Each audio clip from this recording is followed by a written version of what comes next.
Panduan Puasa Syawal.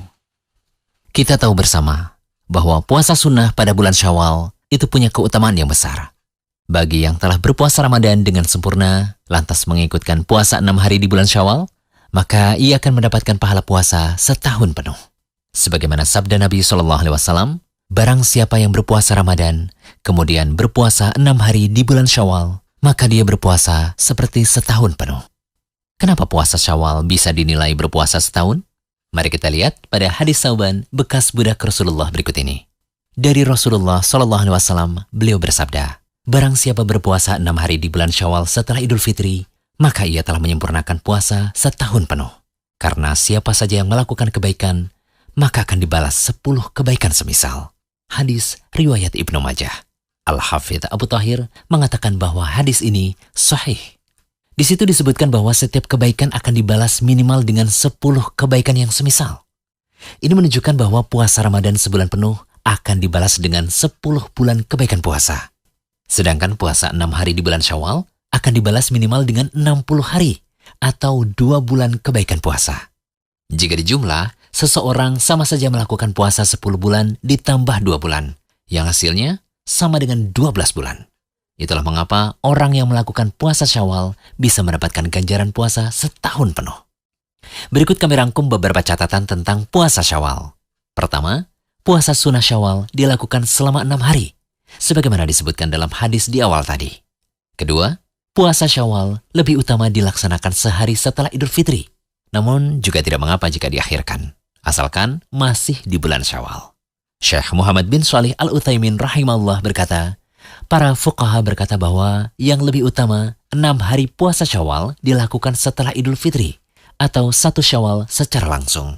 Ini menunjukkan bersegera dalam melakukan kebaikan. Ketiga, puasa Syawal lebih utama dilakukan secara berurutan. Namun juga tidak mengapa jika dilakukan tidak berurutan.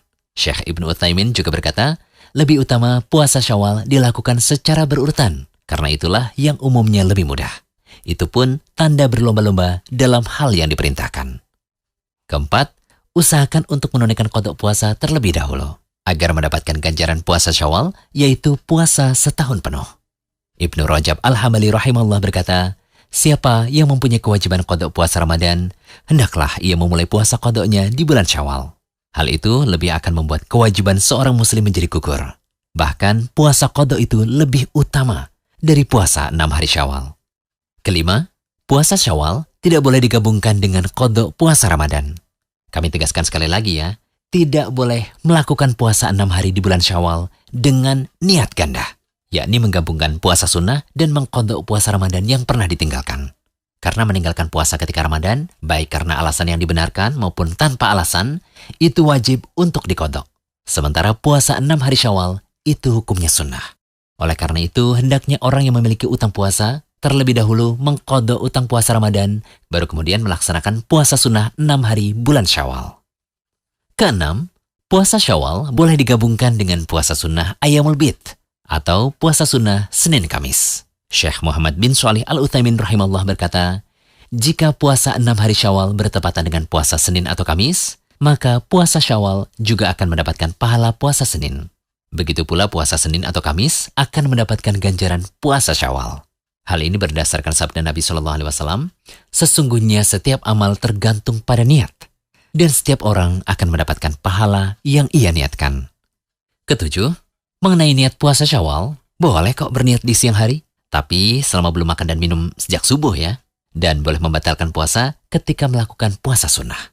Sebagaimana yang diriwayatkan oleh Imam Muslim, Rasulullah SAW pernah masuk menemui keluarganya, lalu menanyakan, apakah kalian memiliki sesuatu yang bisa dimakan? Mereka berkata, tidak Rasulullah. Kemudian Rasulullah SAW mengatakan, kalau begitu sekarang saya puasa. Dari hadis ini berarti seseorang boleh berniat di siang hari ketika melakukan puasa sunnah. Nabi SAW juga terkadang berpuasa sunnah, kemudian beliau membatalkannya sebagaimana dikatakan oleh Ummul Mukminin Aisyah radhiyallahu anha, dan terdapat pula dalam kitab An-Nasa'i. Niat puasa Syawal juga tidak perlu dilafalkan. Cukup berniat dalam hati saja. Semoga pembahasan kali ini bisa menjadi pelecut semangat ya untuk berlomba meraih pahala di bulan Syawal ini. Jangan lupa kunjungi rumaiso.com update setiap hari, insya Allah.